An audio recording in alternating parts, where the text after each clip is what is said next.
All right, guys. So today's the day of me recording my first episode of my podcast, and looks like we're just gonna do it on my phone, given that I still haven't figured this thing out, which that's fine. So here we go. Um, so I'm gonna read some notes too, because obviously I can't remember everything. But anyways, here we go. So once again, this episode is for the black sheep, the truth tellers, the fighters, the protectors, the cycle breakers. The people who saw the truth long before they had the words to explain it.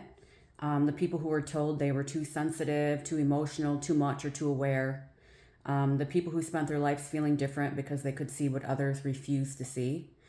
If that's you, this story may feel very familiar.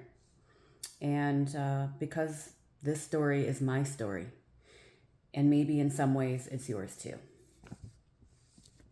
So I'm somebody who, for whatever reason, is not able to tell a story without giving every little detail about the story. But we don't got that kind of time today. So I'm going to kind of just give you a rundown of the outline.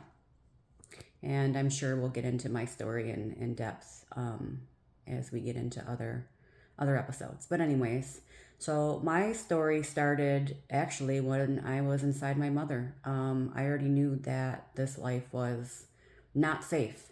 My mom, when she turned 15, shortly after, she got pregnant with me, and my father was 19. He was at that time in the army. I don't think it lasted very long, and he used to beat my mother. Um, Shortly after she turned 16, 2.5 months later, I was born. So, this part of the story I'm going to share, obviously, I'm too little to remember it, but I do have the paper trail from the hospital that I was born at, from birth to 4 years old. And so, basically, I was born, and my mom's just turned 16. So, the social worker comes in and has a little conversation with her, kind of gets an idea, I think, that she's being abused. My mom insists that she's fine, and they allow my parents to take me home. There was a pattern of once a week, literally, after that I was in the emergency room, which was the hospital that I was born at. I constantly had sepsis. I had dermatitis. I had rashes all over my body, vaginitis, stupid excuse stories like they had me in a bath with bleach and that's what was irritating my skin. I don't know, dumb stuff. What I thought was weird was that there was a 4-year paper trail and they weren't really thinking it was abuse. And then, there's some records that think it might possibly be, even down to the last allegation of me being sexually abused by my father, which is pretty sad because I'm sure, this probably began before I could even talk, walk. If I cried, I got beat. All this is in the records. So I learned since birth to be invincible, to be quiet, and that nobody was safe. So I didn't learn anything good around me. Plus, my parents were addicts on top of it. So, even though sometimes in my case I was too young to have memories on a conscious level of what was happening, your body remembers everything. And me being a very intuitive person already and gifted with wisdom and discernment as little as 5 years old, that at least I was aware of. I forgot what I was saying already. Anyways, moving on. So the body is just remembers everything basically, and so I learned to basically split, is what they call it. At that age, you cannot comprehend What is happening to you? You just know that it's very scary. And so, in order to survive something like that, your body and your mind have to separate from one another to protect you. So, unfortunately, I never learned how to process my emotions or even express them on the outside, which means everything got stuck inside the body, memories, emotions, everything. And we'll talk about this subject specifically, later on in episodes, but it's not a good thing. And then if your body never knew how to do those things in the beginning, nobody ever taught you, you were never safe to, then how the hell do you go back to something like that? You can't. So basically, my body has always known of everything to be not safe in scary circumstances. And so even now, it would be a healthy way to express myself externally. My body still will not allow me to. But anyways, kind of getting off topic. But so anyways, age 4 comes. CPS comes to my grandma's house. That's where we were living at the time. We kind of moved around in different places, different addresses with different people. I probably was left in drug homes and all that stuff. Who leaves a baby on a counter when she can't even sit up yet? And that's why I got that big scar on my lip, because it got split wide open. So anyway, CPS comes to the house. I'm like 4. I have a little sister who's 1. I remember being in the CPS car and telling myself at 4 years old that nobody's going to protect us. And so I told myself that I was, and that was when the role of providing, protecting, rescuing, saving, self-sacrificing, all that stuff came into play. Obviously, I didn't know that then, but, as we get older and we heal and all that stuff, we figure those things out. But yeah, so that's pretty much when it started. Nobody else was going to. Nobody ever did. So somebody had to step up and play that role, and so that was me. Unfortunately, we didn't go to the same home in the very beginning. We were split up for a while. My timelines might be off. That's okay. I can't remember everything. But then shortly after that, we went to another home. And at that one, they had 2 16-year-old foster care boys that I adopted and another young girl there. And then, then they had me, 5 or 6, and my younger sister. And then shortly after that, my mom had another child who was immediately taken away because she was addicted to heroin at birth. So she ended up coming into the home with us, and that's where a lot of sexual abuse happened. I was less messed with, given that, again, being 5 and being gifted with wisdom and discernment, I already understood that there was nothing wrong with me, that there was absolutely something wrong with them. What they were doing was wrong. I told. When CPS would come and do their check-ins, I told, but, everybody else was too scared. Everybody else was younger than me. Obviously, the boys who were doing it weren't going to say anything. So yeah, it just kept on going. I think we were there for about 2 years, and then after that, my mother's brother ended up getting us for a while, and we went and stayed with him.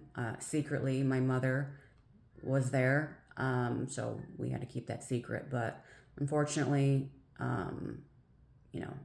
my uncle was an alcoholic, and the girlfriend he had when he would go to work would lock us downstairs in the basement and wouldn't let us out during the day until he got home. So she was just probably pretending. I don't know. But my mom was really never there anyways. So my mommy was prostituting. She had a pimp back in the day. That wasn't something that you'd play with. Drugs, being in and out of the hospital from being beaten up. How the story goes. So yeah, that was fun. And then I think they ended up finding out eventually about my mom being there or something. I don't really know. So then we ended up going to another home. This one was in Detroit, Joey Greenfield. I'm from Michigan, so kind of moved around a little, bits and pieces of the area and different areas. But anyways, I was there, and we ended up going to a school that was from preschool all the way to 12th grade. I was the only white girl in the school, in the area even. My teacher was white though. And so that's when I learned how to fight. I had to walk home every day from school, and because I was white, I would have groups of people waiting for me. So obviously I had to protect myself. So that was, a good year, if not a little bit longer. I had to deal with that. And then shortly after that, the judge did order my father to get me back only, using me as the guinea pig first to see how it went. It went fine for, I don't know if it was just the summer or if it was a whole year that he had me, just me, but I rekindled back with my old friends that I grew up on the street with before I was taken away, and I pretty much was able to do what I wanted to do, and be a kid at that time. So everything was fine, but shortly after my other two siblings came, I was thrown into the role of caretaker for them. And my father was becoming emotionally and physically abusive to everybody. And so, if he hit me, I hit him back. When he said things to me like, "You're a whore just like your mother," things like that, it didn't affect me. I just went the opposite way of what most people's route that they take. Again, just because of the gifts that I already had that absolutely saved me. But I also know that I'm the cycle breaker now, and so that makes sense now too, back in the day. Why I didn't repeat certain things, and to understand me a little bit better. But you know, but he would hit, my sisters and stuff too, and then I'd have to defend them, as well. And I wasn't allowed to do anything, so really didn't have any friends unless it was when I went to school. But also at school, I had to deal with, the girls in elementary school and middle school. I don't know if they were jealous or what their issue was, but, being called a whore and a slut when, I didn't do anything to obtain those titles, but either way, I didn't let it affect me. It wasn't true, so it didn't matter. Just pretty sad, how kids behave, but, it's kids being kids, whatever. But anyway, so just a lot of abuse in the home, and, having to deal with bullshit at school sometimes. But I was a straight A student. I was supposed to skip 2 grades, but I don't know if it was the foster parents, my parents, whoever, they denied it both times after taking the test, to prove that I was smart enough to do so. So I dealt with that for many years. I remember one particular time, it was one of my boyfriends I was with who lived across the street, and he convinced me, let's run away. And so we stole his mom's car and we left to, I think it was Bowling Green, Ohio for the night, but then he all of a sudden wants to go home the next day. So, I obviously didn't want to go back home at that point. So, I went to his house for the night. The police came. And because I didn't want to go home, they just sent me to a girl's home, somewhere in Detroit. And then I would run away from there. And then somebody would tell on me where I'm at and then take me to another girl's home. And then I would run away from there. And then, again and again and again. So, in and out of girls' homes in Detroit. Again, not a troublemaker. Didn't do anything wrong. Just got tired of the bullshit at home and just didn't want to take it anymore. But I also felt obligated to take care of my siblings too. So, it was kind of hard to deal with that. But anyways, fast forwarding to 15 years old, there was a day that, my father was at work, and what happened? I wanted to go to, my grandma and grandpa's house, which was his parents, and my dad's girlfriend, who was the one home, said, "No, you're not." I said, "Well, I am." She said, "No, you're not." She put her hands in the way. I pushed her out of the way. I got my friend's car. We went to my grandparents. Didn't think for a second my father was going to have a problem with it. Called him, threatened me, saying he was going to beat my ass, blah, blah, blah. And something just shifted in me in that moment. I had had enough. I felt like my siblings were old enough to take care of themselves. So I just walked out of my grandparents' home and just didn't look back. All I had was the clothes on my back. I figured it out. Went downriver. Didn't even know what the hell that was back in the day. I don't think a lot of us did from where I come from. But, yeah, that's where I went. And got a job, managed a tanning salon. Just made sure I was hidden until I was of age. Nobody was looking for me. Nobody cared. That's pretty wild, but I think it, so yeah, that was 3 years. 3 years. And then finally I was able to just come out of hiding and, call a few friends, let them know I was okay, because I didn't even speak to them because I didn't want to be found out anymore. So yeah, so that's pretty much that. I don't really want to go into any other stuff later on in life, but, basically I dealt with a lot of stuff since the day I was born. Lots of abuse, drugs. My dad was doing crack.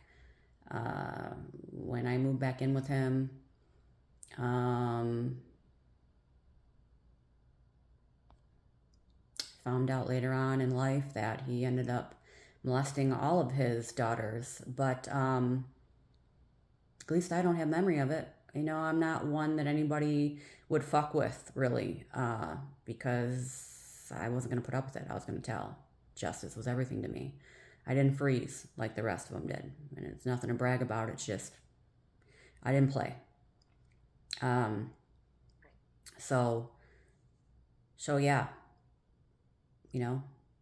everybody's gotten away with all the things that they've done. Nothing happened to them, and the siblings wouldn't speak up because they were afraid. But grew up in Shacktown, all the different areas of it, all the different areas of Detroit. So yeah, I think I've seen it all, been through it all, and so people often call children like me difficult, defiant, too sensitive, too emotional, too aware. But looking back now, I realized something. And I wasn't difficult. I was discerning. I wasn't rebellious. I was responding to injustice. And I definitely wasn't too much. I was seeing what others refused to see. And when you're born in a system built on denial, the truth teller often becomes the black sheep. Absolutely. One of the patterns that replays over and over again in my story is, I'm always the one that told the truth, but never was believed. So, that comes with PTSD from, can't trust police officers, judges, CPS. I mean, they all work for the government anyway, so that right there alone you can't trust. Looking back, once I got to my father's, why I wasn't telling anybody anything at that point, I don't know. Maybe I just gave up since nobody did anything in the past. Or I don't really know, but I wasn't telling teachers or doing anything. I just was sucking it up, basically. One of the greatest promises I ever made myself was this, and that is, I will not become what hurt me. I will not pass my pain to the next generation. I will not repeat the cycles I was born into. I will heal them. Because what was passed down to me does not have to be passed through me, and that decision changed everything. For years, I believed being the black sheep meant there was something wrong with me. Today, I understand something different. The black sheep aren't the problem. They're often the ones sent to end the cycle. The ones willing to tell the truth. The ones willing to heal. The ones willing to choose a different path. And if that's you, I want you to know something. You are not broken, and you are not your trauma. You are not your past, and your story definitely isn't over. Thank you for joining me for episode 1 of Unbound and Rewritten with Laura. If this episode resonated with you, please subscribe, leave a review, and share it with someone who needs the reminder that healing is possible. And remember, you are never meant to stay bound. And I hope to see you in the next episode. Thank you.